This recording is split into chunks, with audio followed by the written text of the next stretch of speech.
kami dari kelompok 10. Di sini kami akan menjelaskan edukasi bahaya dari hipertensi. Saya atas nama Fiona Jelanu. Saya Mikael Sumardi. Saya Margarita Suryanti Dagur. Dan selamat menyaksikan.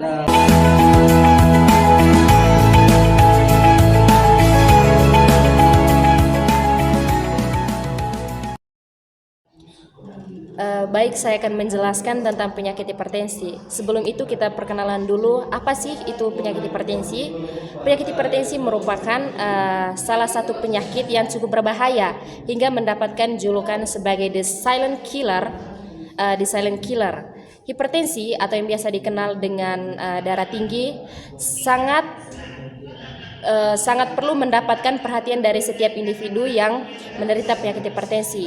Hal ini dikarenakan hipertensi dapat menyerang setiap orang tanpa adanya tanda yang muncul pada tubuh. Secara pengertian, hipertensi adalah suatu keadaan di mana tekanan darah sistolik pada tubuh seseorang lebih dari 140 mmHg dan tekanan darah diastoliknya lebih dari 90 mmHg. Tekanan darah normal atau orang yang dikatakan normal itu tekanan darahnya adalah 120/80. Diperkirakan 1,28 miliar orang dewasa berusia 30-79 tahun di seluruh dunia menderita hipertensi. Sebagian besar atau 2/3 tinggal di negara berpenghasilan rendah dan menengah. Diperkirakan 46% orang dewasa dengan hipertensi tidak menyadari bahwa mereka memiliki kondisi tersebut. Kurang dari separuh orang dewasa atau 42% yang menderita hipertensi terdiagnosis dan diobati. Sekitar 1 dari 5 orang dewasa atau sekitar 21% yang menderita hipertensi dapat mengendalikannya. Hipertensi merupakan penyebab utama kematian dini di seluruh dunia. Salah satu target global untuk penyakit tidak menular adalah mengurangi angka hipertensi hingga 33% antara tahun 2010 dan 2030. Tanggapan dari Organisasi Kesehatan Dunia atau World Health Organization.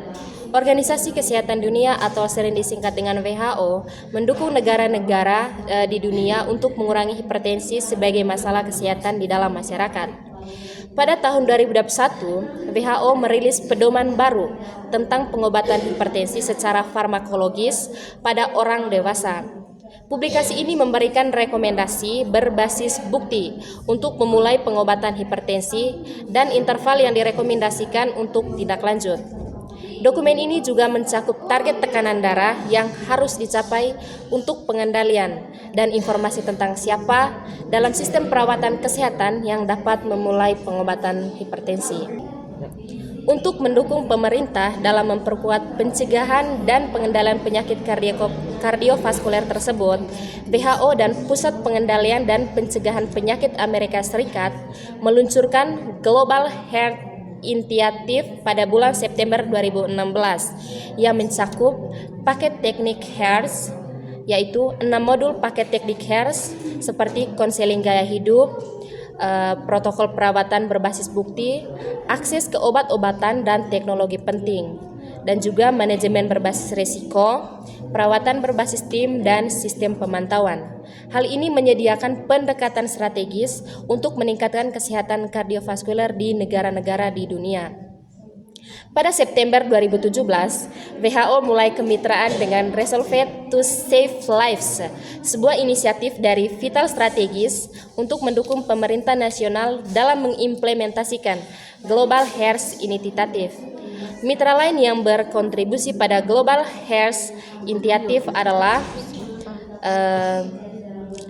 CDC Foundation, Global Health Advocacy Incubator, Johns Hopkins Bloomberg School of Public Health, Pan American Health Organization atau PAHO, dan USCDC. Sejak implementasi program pada tahun 2017 di 31 negara berpenghasilan rendah dan menengah, 7,5 juta orang telah menjalani pengobatan hipertensi berbasis protokol melalui model perawatan yang berpusat pada orang. Program-program ini menunjukkan kelayakan dan efektivitas program pengendali hipertensi yang standarisasi. Baik, selanjutnya saya akan menjelaskan tentang faktor penyebab hipertensi atau tekanan darah tinggi. Yang pertama itu adalah usia lanjut, yang kedua genetik, yang ketiga kelebihan berat badan atau obesitas, yang keempat diet tinggi garam, yang kelima minum terlalu banyak alkohol.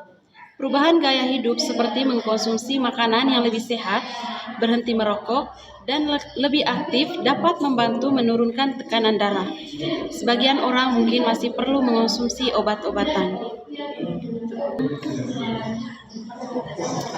Yang berikut, hipertensi dapat menyebabkan seseorang mengalami serangan jantung, gagal ginjal, kebutaan, dan yang paling sering terjadi itu adalah stroke. Baik, saya akan melanjutkan penjelasan tentang gejala hipertensi.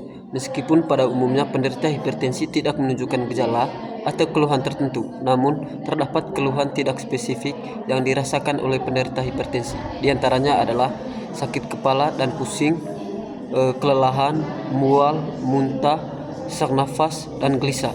Terus yang terakhir itu pencegahan bahaya hipertensi. Perubahan gaya hidup dan atau obat-obatan bisa menurunkan tekanan darah tinggi sampai pada batas normal. Terus yang berikut itu tips mengontrol hipertensi. Jadi apabila seorang telah mengalami berbagai gejala hipertensi di atas, penting bagi penderita untuk mengontrol hipertensi dengan berbagai hal seperti berikut ini. Yang pertama itu mengetahui tekanan darah kita atau tekanan darah normal berada pada 120/80 mmHg. Yang kedua itu minum obat teratur dan sesuai anjuran dokter. Yang ketiga itu berhati-hati menggunakan obat bebas. Yang keempat, melakukan kontrol tekanan darah secara teratur. Terus dengan menjalankan beberapa tips mengontrol hipertensi di atas, diharapkan kita mengetahui sedini mungkin kondisi tekanan darah dalam tubuh kita, sehingga proses penanganan dan pengobatan dapat segera dilakukan sebelum menimbulkan komplikasi.